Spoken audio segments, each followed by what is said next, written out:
Salut, c'est Tom de la Photo Avenue. Aujourd'hui, je t'amène avec moi à l'extérieur. On va essayer de capturer quelques couleurs d'automne. On ne sait pas si ça va fonctionner, mais on va essayer en tout cas.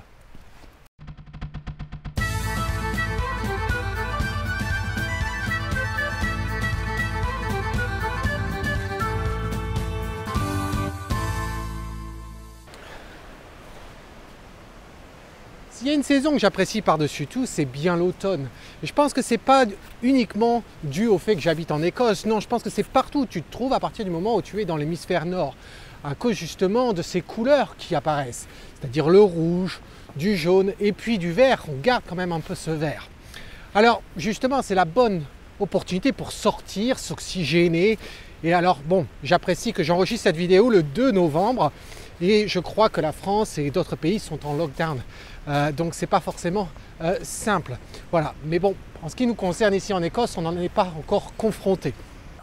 L'inconvénient, c'est qu'ici en Écosse, eh bien, des fois, la saison d'automne ne dure à peine que quelques jours. Et par quelques jours, ça peut être 4 jours, ça peut être 3 jours.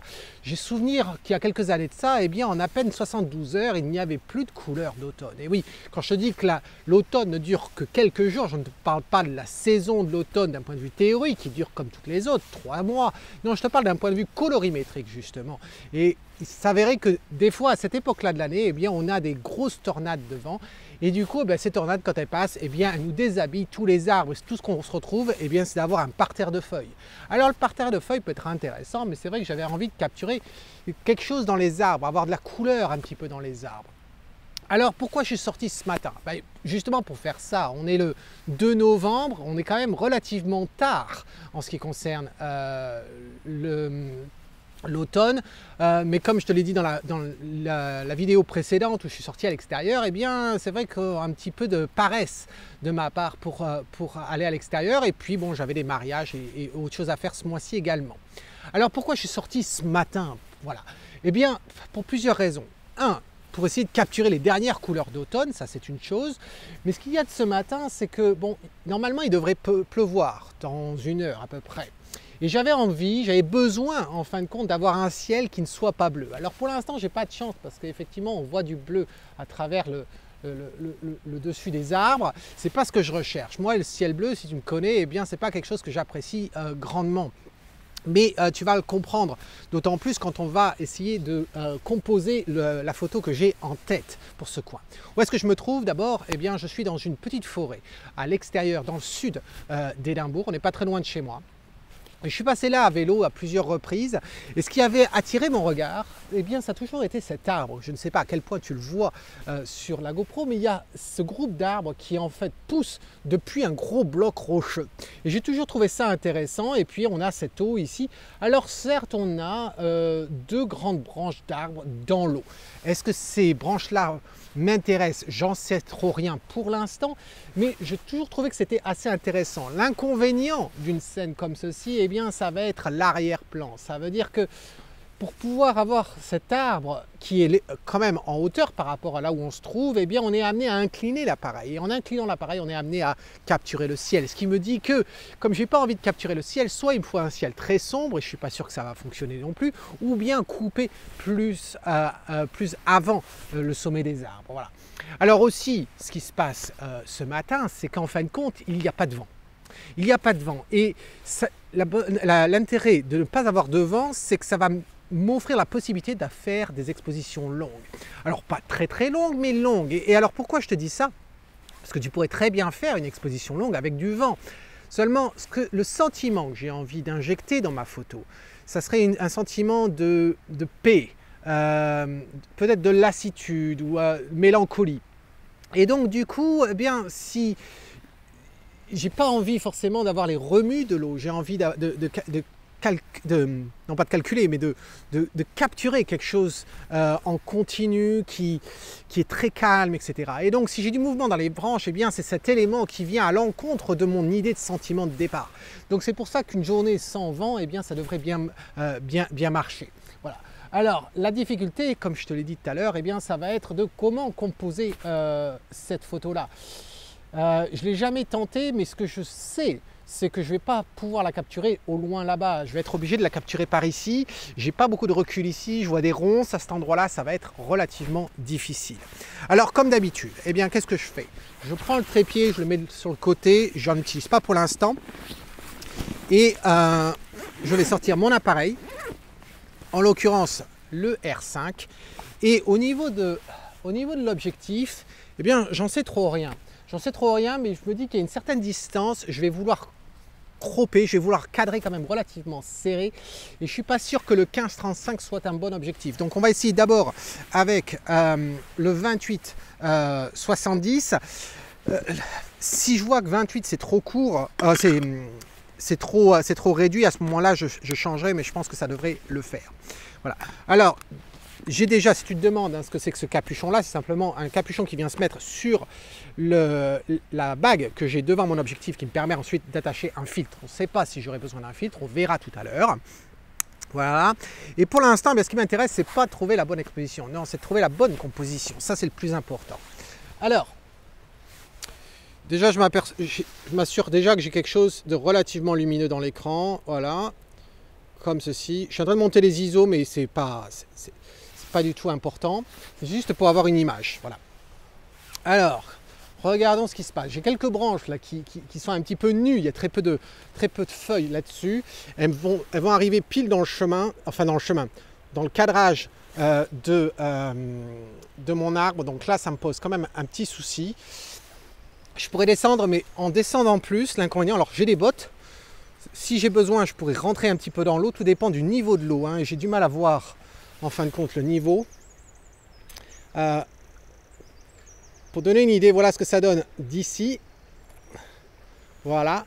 On a ces branches dans le ciel. Et tu vois déjà qu'on a beau avoir un ciel qui n'est pas très très lumineux, mais quand même, eh bien, il m'annonce quand même des alertes cramées sur l'appareil. Voilà. Alors, c'est pas si mal que ça, mais le ciel, j'en veux vraiment pas. Alors, on va voir qu'est-ce que ça donne si je viens par ici, où du coup, je suis un peu plus relevé et je veux essayer d'éviter ces branches-là. Alors, c'est ça qui va pas être simple. Qu'est-ce que ça donne ici? Alors, ici, c'est pas si mal que ça. Mais voilà ce que ça donne si j'essaie de prendre la totalité. Donc c'est un peu plus libre de branches, on n'a pas les branches qui nous gênent. Par contre, j'ai pas envie d'avoir le ciel. Alors qu'est-ce que ça donnerait si j'ai pas envie d'avoir le ciel? Eh bien, je pourrais essayer à l'horizontale. Je te montre ce que ça donne. Je suis pas un fan non plus de ça. Déjà, j'ai pas envie d'avoir la partie sur la gauche du rivage. Au niveau du ciel, le fait d'avoir coupé, c'est pas si mal. On pourrait couper davantage, je pense. Est-ce que j'ai besoin d'avoir autant d'informations sur la droite? Je suis vraiment pas certain. Et puis, l'inconvénient qu'on va se retrouver, voilà, j'ai coupé un peu le rivage de gauche. Il y a une sorte de pointe que l'on voit sur le rivage à gauche là, qui pointe. Je suis pas très fan de ça. Et puis, j'aime bien le mouvement, la ligne verticale, en diagonale que l'on a du rocher. Ça, je l'aime bien. Est-ce que j'ai envie d'avoir un peu plus d'informations sur la fin du rocher, style à droite, pardon. Voilà ce que ça donne. Je suis pas certain. Et en plus, tu t'aperçois qu'à quel point, sur cette partie droite de l'image, eh bien, on est plus lumineux, en fin de compte, que mon sujet qui m'intéresse, c'est-à-dire ce rocher derrière. Et donc, du coup, peut-être qu'un cadrage en carré serait la solution. Donc, je vais changer l'aperçu et je vais passer en carré maintenant pour voir ce que ça donne. Alors, quand on passe en carré, et du coup, je recadre énormément.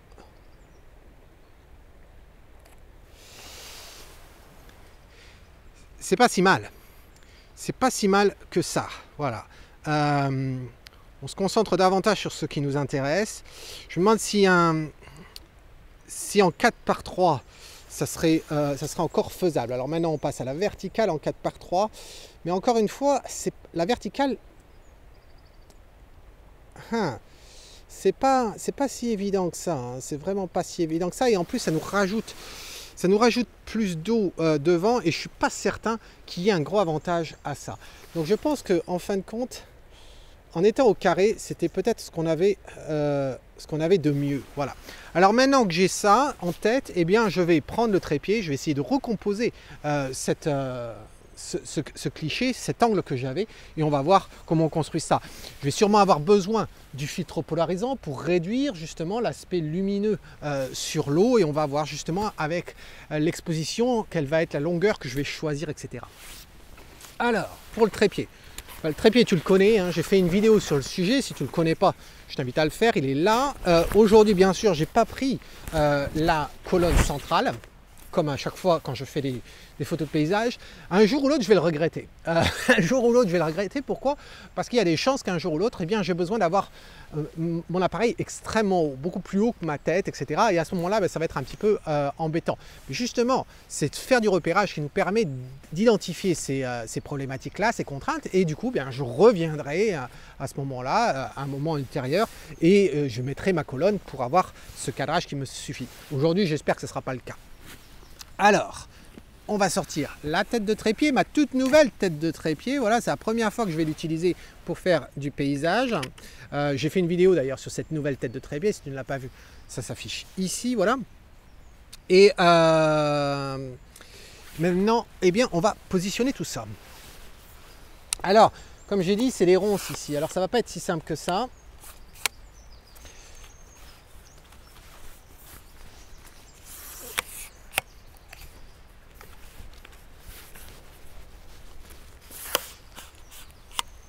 Alors, il y a un inconvénient, bien sûr, hein, à sortir dans une journée comme celle-ci, où il n'y a pas vraiment de contraste, où il n'y a pas de lumière très puissante. Eh bien, c'est effectivement l'absence de contraste. Mais le contraste, je pense que le contraste n'ajoute pas une notion de tranquillité. Le contraste, c'est quelque chose de violent, en fin de compte, que ce soit un contraste colorimétrique ou un contraste de luminosité. Et donc, du coup, ça ne m'est absolument égal le fait qu'on n'ait pas un fort contraste de lumière. Voilà. C'est sûr qu'on aimerait bien avoir simplement de la lumière qui vienne éclairer les endroits qui nous plaisent, mais on est en plein milieu d'un bois et du coup, ben, j'y crois pas à avoir la possibilité d'avoir un éclairage exactement dans tous les angles qui nous intéressent, parce qu'on va forcément avoir des éléments négatifs. Si on m'éclaire la partie qui est devant ici, on va forcément m'éclairer le fond, l'arrière-plan là-bas, ce qui n'est pas du tout intéressant. Si on m'éclaire sur le côté, on va avoir le dessus de l'arbre qui va être éclairé, on risque d'avoir le fond éclairé et le devant qui va être extrêmement sombre. Donc au moins l'avantage d'être dans un paysage relativement gris comme aujourd'hui, eh bien c'est une certaine homogénéité dans la scène. Alors, on va voir ce que ça donne tout ça. C'est vrai que ça fait, du coup, ça fait vraiment pas haut. Et on va prendre l'appareil.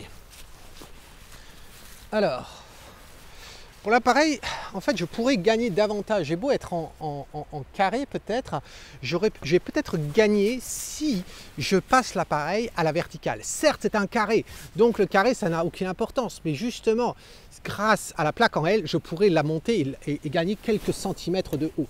Donc ça peut être avantageux. Donc j'ai autant de mettre la plaque en L dès maintenant. Hop, bah, dans ce sens-là. Si tu te demandes de quelle plaque en L j'utilise, eh bien j'ai fait une vidéo récemment sur le sujet, ça s'affiche ici, voilà.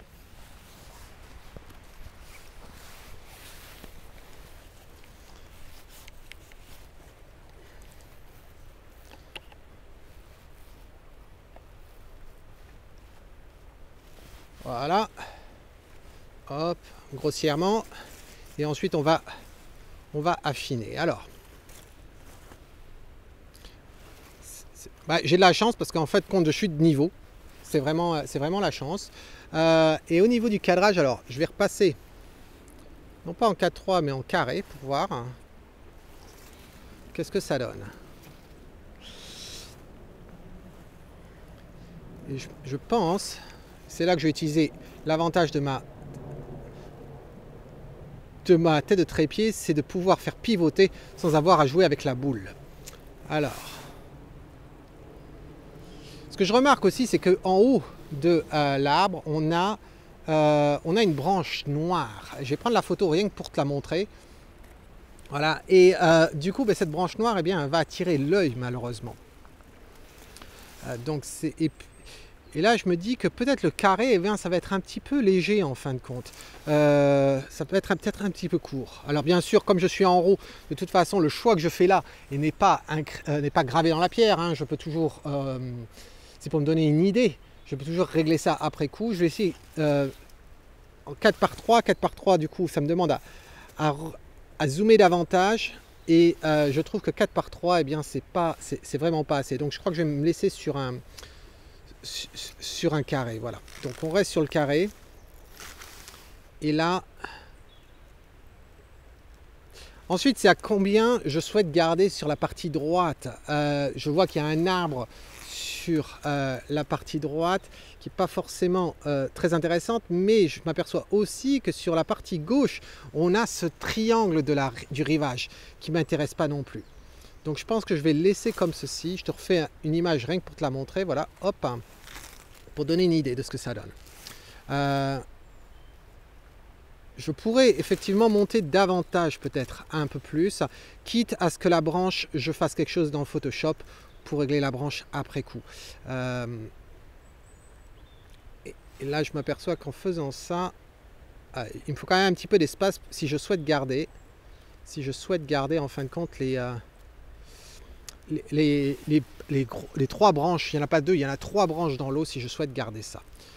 Là, au niveau, voilà, là je suis de niveau, je pense que le cadrage, ça va être tel quel, je te le montre ici, j'ai pas encore réglé l'exposition. Maintenant, je me dis polarisant à cause du reflet de l'eau. Donc, je vais prendre... Si tu demandes quel porte-filtre j'utilise et quel filtre j'utilise, eh bien, j'ai un lien qui s'affiche ici, voilà, c'est le nouveau portant de chez Lee.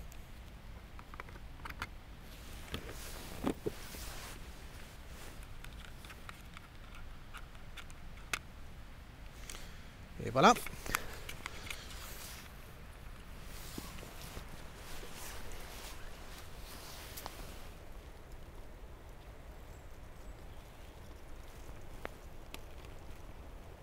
Eh bien, voilà. Alors,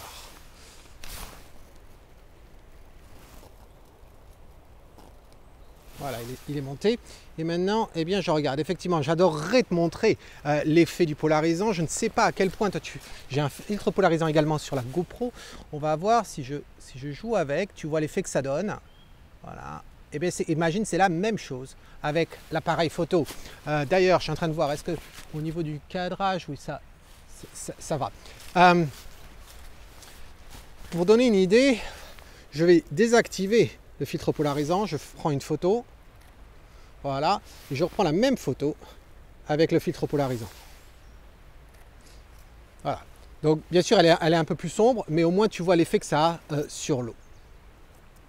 Alors, maintenant qu'on a ça, eh bien, on va s'occuper justement de l'exposition. Alors, au niveau de l'exposition, il est clair que je ne vais pas prendre à 2500, ça ne servirait strictement à rien. Donc, du coup, je redescends mes ISO. Un temps comme aujourd'hui, on pourrait même ISO 200 et puis on verra si j'ai besoin de gagner.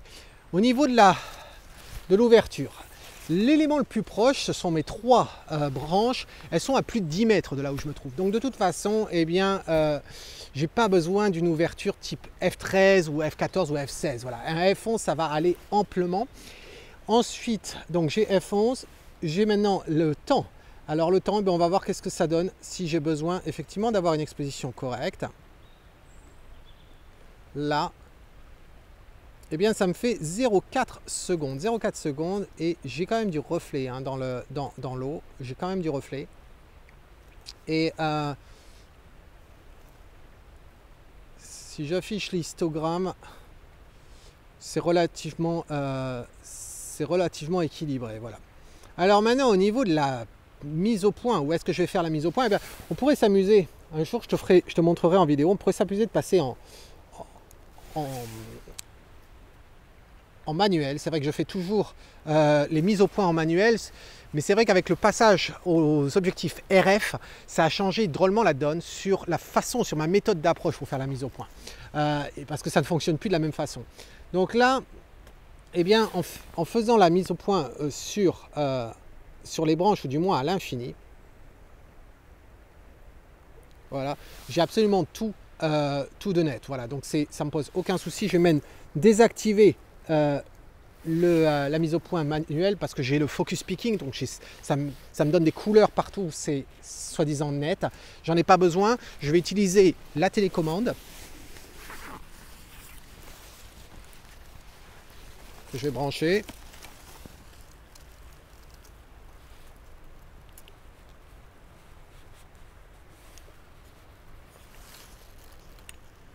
Voilà, qui est branché.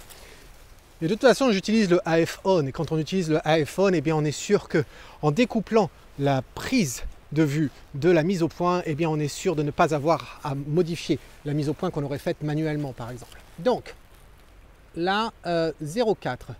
Ça, 0,4. Si je prends l'exposition, voilà ce que ça donne.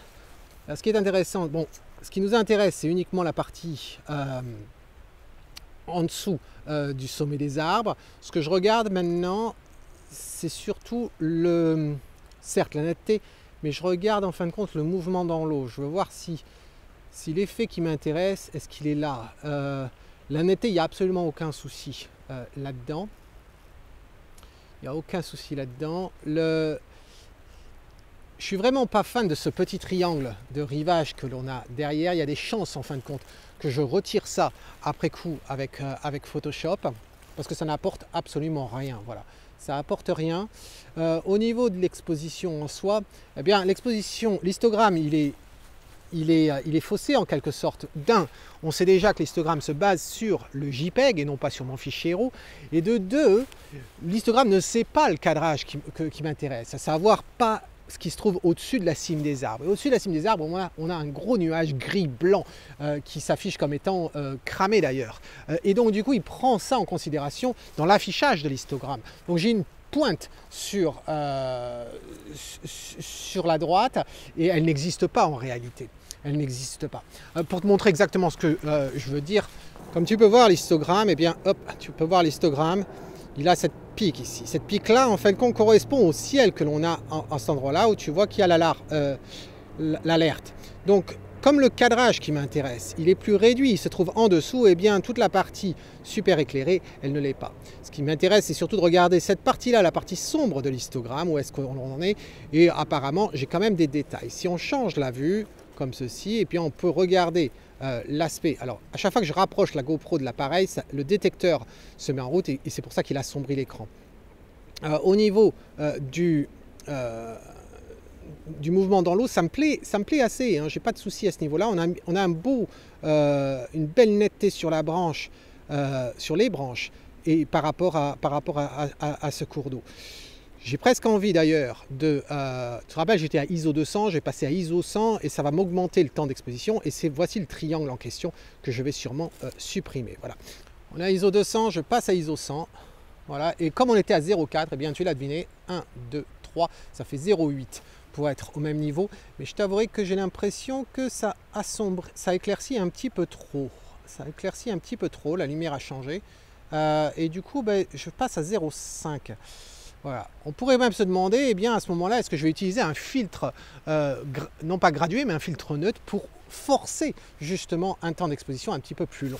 Donc on va voir ça ensuite. Voilà. Si je compare avant, après,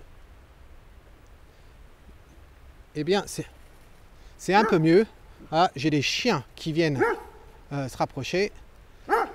Qu'est-ce qu'il y a? Oh, ouais. Hey, what's up? Non, go. Allez. Ouais. Oui, elle est belle la photo. Oui. Voilà. Alors, je disais, si je compare l'avant, l'après, on a moins de reflets. Ça a l'air d'être assez intéressant et l'arbre ressort. Je vois des gouttes d'eau, je crois, qui ont l'air de commencer à tomber. Ce que je vais faire, c'est que je vais mettre le pare-soleil par devant l'écran, par devant l'objectif, pour éviter des gouttes d'eau qui viendraient nous embêter. Et je suis assez content qu'il se mette à pleuvoir. C'est une bonne chose. Je vais prendre le filtre ici. pourquoi je suis content qu'il se mette à pleuvoir? Eh bien parce que ça va nous changer justement l'exposition. Peut-être qu'il va y avoir une trouée de lumière à un moment donné. C'est vraiment le climat que j'adore. Hein. Ça, toutes les personnes qui sont venues en Écosse ont pu le voir. Hein. La beauté que l'on a, c'est grâce à cette météo. Hein. Si la météo qui t'intéresse, c'est super beau temps, très ensoleillé, ciel bleu, etc. Ne viens pas en Écosse. Il n'y a absolument aucun intérêt.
Alors j'ai quand même des gouttes d'eau qui se sont mis sur le filtre derrière, à l'intérieur, donc je suis en train de le nettoyer.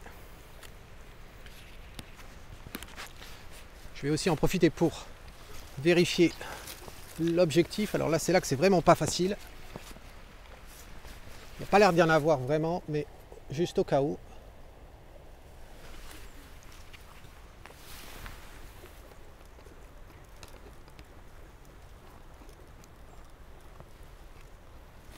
Alors, si j'arrivais à voir quoi que ce soit, ça serait bien. Voilà. Hop. Voilà qui est mis.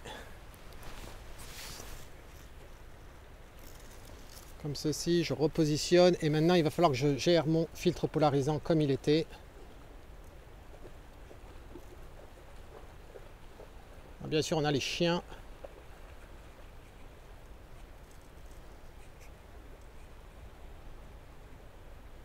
Voilà, ça me semble aller. Ici, on va mettre simplement ça sur le dessus, ici, et voilà, comme ceci. Ça va pouvoir m'aider. Ok, donc je viens de vérifier pour la mise au point, ça n'a pas bougé, donc c'est bon. L'exposition maintenant, puisqu'il se passait quand même quelques minutes. L'exposition me paraît relativement bonne, mais un poil trop claire, j'ai l'impression. Donc, je suis à 0,4. Je suis revenu à 0,4. Voilà, 0,4 comme ceci. On va voir ce que ça donne. Si je compare ce que l'on a là par rapport à avant, c'est relativement la même chose, on était un petit peu plus gris juste avant, on a un peu plus de couleur. Ce qui n'est pas si mal que ça en fin de compte. Les feuilles du tapis de sol derrière au loin devient un peu plus rougeâtre, c'est pas mal du tout. Et maintenant ce que j'ai envie de faire, eh bien on va jouer justement avec cette exposition et voir ce que ça donnerait si j'augmentais le temps d'exposition. Alors de combien? Eh bien là c'est vraiment y aller à tâtons. Ce que je vais mettre, c'est que au niveau de l'exposition, maintenant on est à 0,4 secondes. Si j'étais à 2 arrêts de plus, eh bien ça ferait 0,8, ça ferait 1 seconde, 1 seconde 16. On va voir, je pense que 3 arrêts, de toute façon j'ai un filtre de 3 arrêts, donc on va utiliser celui-ci et puis on va voir ce que ça donne. Si je le retrouve, voilà, il est où mon filtre? Non, je ne vais pas utiliser celui-là. Alors je dis non, je ne vais pas utiliser celui-là, c'est parce qu'en fait j'ai les filtres tels que le Big Lee, le Big Stopper de chez Lee et le Little Stopper qui font 10 et 6 arrêts. Je n'ai pas besoin de 6 arrêts. Là c'est 2 arrêts, je ne vais pas prendre 2 arrêts, on va voir un petit peu plus. C'est combien ça? Voilà. 3 arrêts, on va voir ce que ça nous donne. Alors je te rappelle, quand tu utilises ce genre de filtre, c'est de mettre le plus proche possible de ton objectif sur le portant. Voilà, il couvre correctement. Et maintenant, c'était 3 arrêts. Donc ça fait 1, 2, 3. Ça fait un arrêt. 1, 2, 3. Ça fait 2 arrêts. 1, 2, 3. Ça fait 3 arrêts. Voilà. Et on en est maintenant à 3 secondes 2. 3 secondes 2. Je reprends l'exposition. Alors, justement, qu'est-ce que ça nous donne? Alors l'effet sur l'eau est très intéressant parce qu'en fin de compte ce que ça donne, c'est qu'on se retrouve à avoir un plus gros contraste. Alors par contraste, j'aime bien utiliser le mot contraste, mais dans différents cas.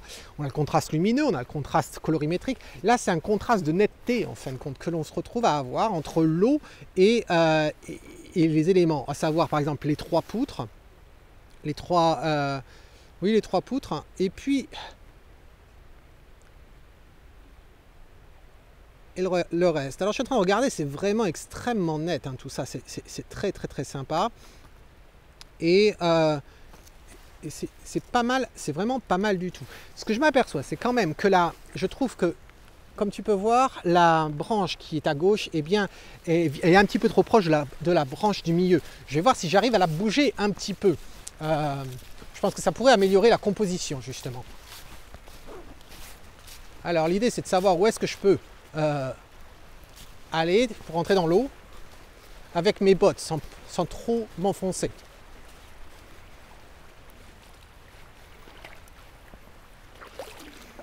Alors je me focalise sur le niveau de l'eau par rapport à mes bottes. Ça devrait aller. Il y a tellement de mouvement dans l'eau que je ne vois pas la profondeur ici. Je vois simplement que c'est plus lumineux. Voilà.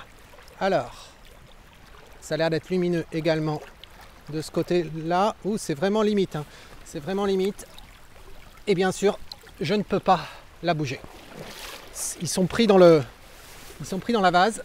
Et là, j'ai une vague qui rentrait dans la botte. C'est pas la joie non plus. Voilà. Donc, je ne peux pas les bouger, malheureusement.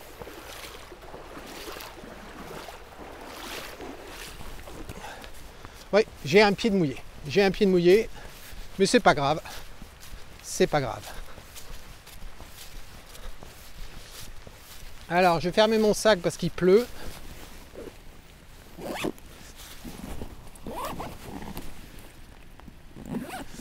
Et de toute façon, je t'avouerai que je pense que cette scène-là, telle qu'elle est là, eh bien, me plaît assez. Voilà.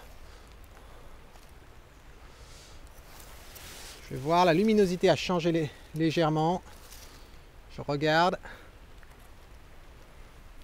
Si je compare avant et après, ouais, des fois on a des petites lueurs qui apparaissent.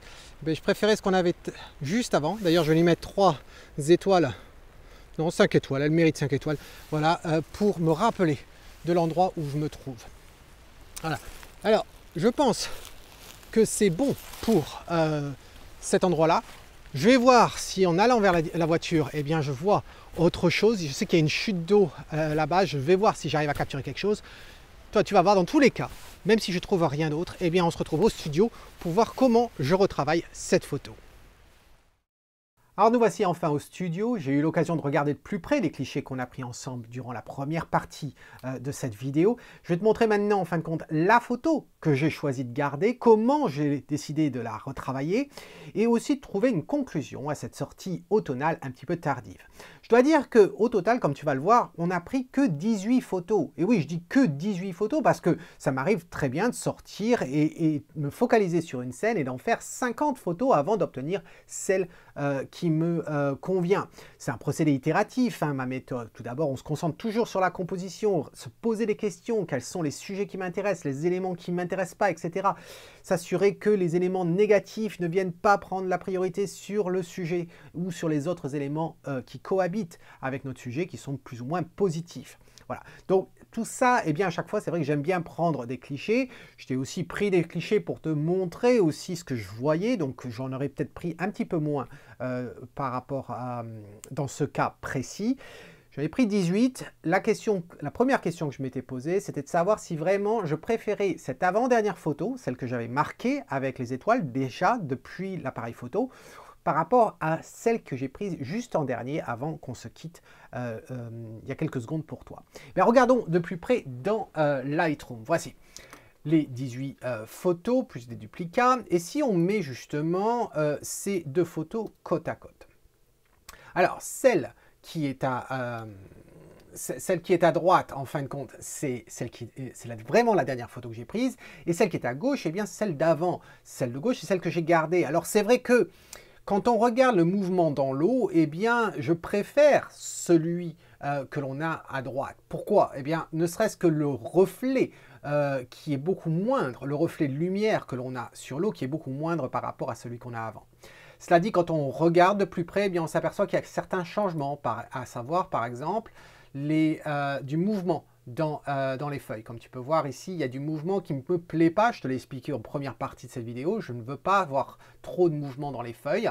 Bien que là, ce soit petit et loin, on pourrait peut-être. Mais bon, comme j'ai le choix, je préfère cette version-là.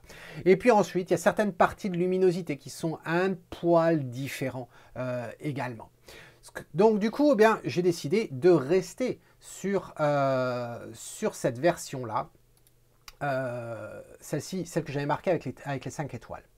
Alors, telle que tu la vois là, bien sûr, c'est la carré. Hein. L'appareil photo ne l'a pas prise en carré, il l'avait au départ mise en carré, mais sans me faire perdre en fin de compte l'information que j'ai au-dessus et en dessous. Bien entendu, puisque j'avais placé l'appareil à la verticale. Donc ça, c'est juste pour te rassurer que l'information n'est pas partie. Voilà. Ensuite, quand j'ai regardé cette scène, eh bien, je me dis, ok, je savais que la branche en haut m'embêtait, je ne voulais pas la garder, ça ne m'intéresse pas d'avoir cette trouée non plus dans le ciel ici. Et puis, donc, il y avait la luminosité du ciel qui m'embêtait un peu. Je voulais voir si je pouvais l'assombrir. Et c'est exactement ce que j'ai fait en fin de compte, la première étape. Alors, la première étape, ça a été d'utiliser le filtre gradué, mais j'ai aussi utilisé en fin de compte le masque de gammage. Et tu t'aperçois que le masque de gammage, en fin de compte, va me permettre, et là je vais te l'afficher, va me permettre d'affecter uniquement la partie lumineuse dans le ciel. Regarde, si je clique ici, ça nous montre tout, mais regarde, une fois que j'ai sélectionné le masque de gammage, eh bien on s'en sort. Je l'ai fait par couleur. Et là, du coup, ça devient un peu différent. Je vais le rafficher avec le haut. Là, je prends les samples. Tu vois que ça réduit et ça réduit encore plus. Et du coup, je n'affecte vraiment que les parties très lumineuses. Alors, j'ai pu faire des réglages. Je vais enlever le masque. Ensuite, le cadrage. Donc, rabaisser un petit peu. Retirer, bien sûr, tout ce qui est aberration chromatique, profil de l'objectif. Et puis, refaire le cadrage également. Voilà. Et c'est vrai que là, on pourrait se demander mais comment ça se fait que tu as été obligé de réincliner légèrement alors que tu as cette super tête. Eh bien, il y a toujours il peut toujours y avoir un petit décalage entre ce que tu vois en fin de compte sur un niveau électronique d'un niveau à bulle par exemple. Le niveau à bulle va avoir tendance à être plus précis malgré ce que l'on pourrait croire. Faut-il encore en avoir un de très bonne qualité, voilà.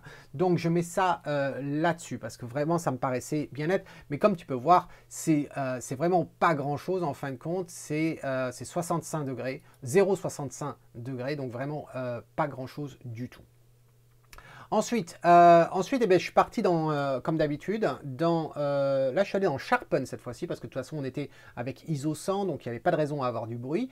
Sharpen, si tu ne sais pas de quoi je parle, j'ai fait une vidéo sur le sujet il y a plusieurs mois de ça, c'est les produits chez Topaz, etc. Regarde la vidéo si tu ne connais pas, dans l'article blog, il y a des codes pour avoir des promotions et des codes de réduction, donc voilà, le lien s'affiche en haut à droite. Donc, une fois qu'on est dans Sharpen, eh bien, ça donne quoi? Eh bien, on arrive ici, voilà. Alors, bien sûr, ce que tu vas avoir apparaître, là, c'est le produit final. Alors, plutôt que d'essayer de faire un walkthrough à travers tout l'historique que tu peux voir ici, en gros, il n'y a pas grand-chose. C'est simplement qu'à un moment donné, eh bien, par rapport à ce que j'utilise aux outils de molette, etc., pour faire les réglages, eh bien, il me duplique plein d'informations. Mais en gros, si on regarde, eh bien, j'ai refait un autre filtre gradué ici. Tu t'aperçois sur la droite, qu'est-ce que j'ai fait? J'ai baissé l'exposition, j'ai baissé les hautes lumières. Je reste appuyé sur le haut pour pouvoir te montrer justement ce qu'il affecte. Les ombres, tu t'aperçois que, bon, certes, elles sont remontées, mais il n'y en avait pas vraiment. Et puis, au niveau du blanc, j'ai baissé un peu et les noirs, je les ai augmentés. Enfin, c'est ce que j'applique généralement pour le ciel. Ensuite, j'en ai mis un autre filtre gradué pour le bas, simplement pour assombrir un petit peu et nous permettre de rentrer davantage dans la scène. Voilà au niveau des filtres gradués. Ensuite, au niveau de la brosse, alors la brosse, je l'ai utilisée à plusieurs reprises. Je devrais aussi te dire que tous les changements que je fais là, je les ai faits sur ce TIFF, certes, mais ce TIFF, je l'ai aussi modifié, l'original, dans Photoshop, et je vais te le montrer dans un instant également. Alors, comme tu peux voir, il y a plusieurs brosses, mais elles ont toutes le même but, c'est-à-dire d'assombrir certains points. Si, par exemple, je désactive toutes les brosses, alors attends, je vais m'assurer d'être tout à fait en haut de... Voilà. Si je désactive toutes les brosses, voilà ce que ça donne. L'idée, c'était en fin de compte d'assombrir des arbres, comme on peut avoir ici, des branches qui sont lumineuses, cet arbre ici sur la droite aussi, qui est un petit peu trop lumineux et qui attire le regard. Donc voilà à quoi ça m'a permis de faire, et puis d'assombrir certaines parties aussi dans le feuillage.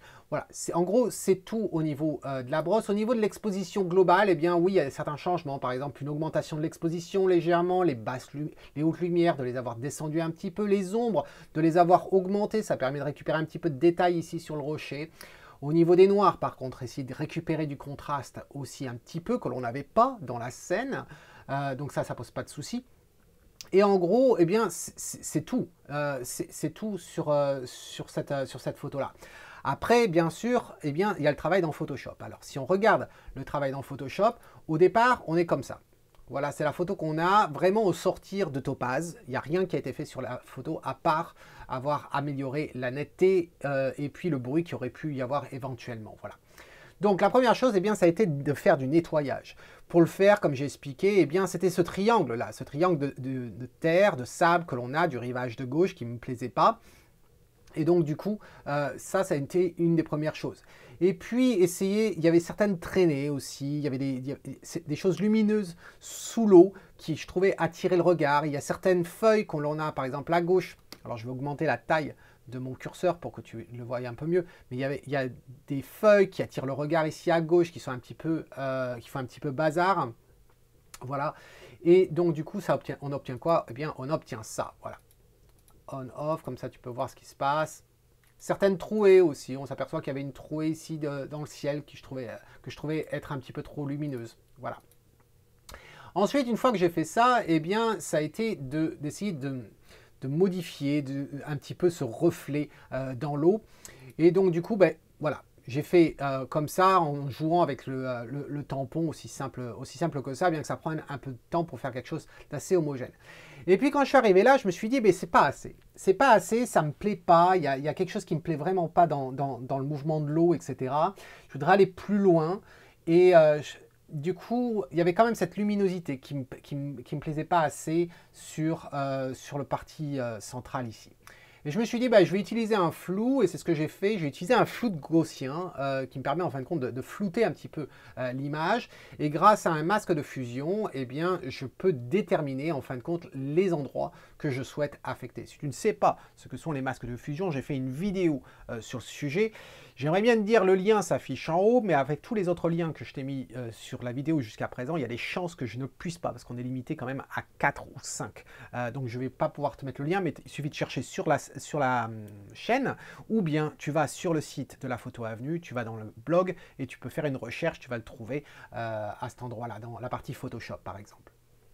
Alors, une fois que j'ai appliqué le flou gaussien, et bien voilà ce que l'on obtient ici, voilà. C'est différent, certes, certains ne vont pas aimer, hein. Il y a des gens qui n'aiment pas du tout cet effet-là. Moi, ça ne me dérange pas, surtout dans l'optique que je t'ai expliqué au départ, d'avoir cette tranquillité, cet immobilisme en quelque sorte, avec ces couleurs d'automne. Et puis enfin, une fois que j'avais fait ça, eh bien, il y avait quelques petits nettoyages à faire. Vraiment petit, qui attirait le regard, par exemple de l'eau ici qui pouvait attirer un peu trop le regard, ou d'autres parties un peu partout, voilà. Et donc au final, eh bien, on se retrouve à avoir cette photo-là.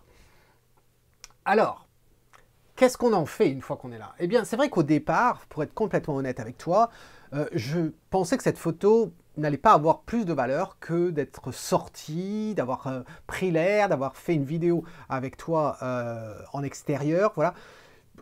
Je pensais que sa valeur était uniquement éducative. Et puis en fin de compte, au sortir de ça, quand j'ai vu le cliché, je me suis dit pourquoi pas?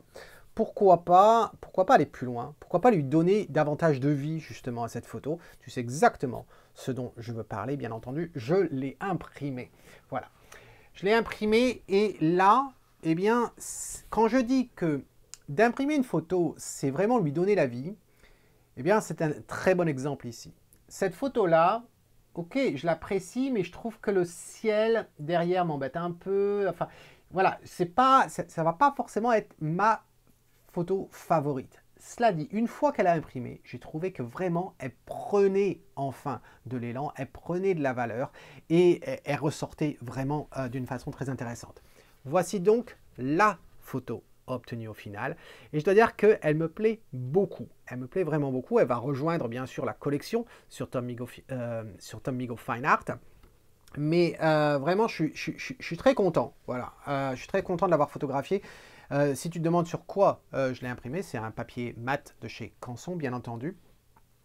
Et je trouve que les résultats qui ne sont pas forcément bien rendus comme ça à la vidéo, avec l'éclairage que j'ai, mais ça nous donne un effet un petit peu plus chaud que ce que tu peux voir sur l'enregistrement de mon écran là, parce que l'enregistrement de l'écran se fait d'une telle façon, je ne vais pas rentrer dans les détails, mais au niveau de la colorimétrie, eh bien c'est un peu plus rougeâtre, et je trouve ça très sympa. Voilà la photo, donc comme quoi c'était une bonne sortie, un peu tardive certes, mais absolument aucun regret. Voilà, même si j'ai eu un pied mouillé. Voilà pour cette sortie-là. Donc j'espère que tu as apprécié tout autant que moi, en fin de compte, cette sortie à l'extérieur. Dis-moi ce que tu en penses dans un commentaire.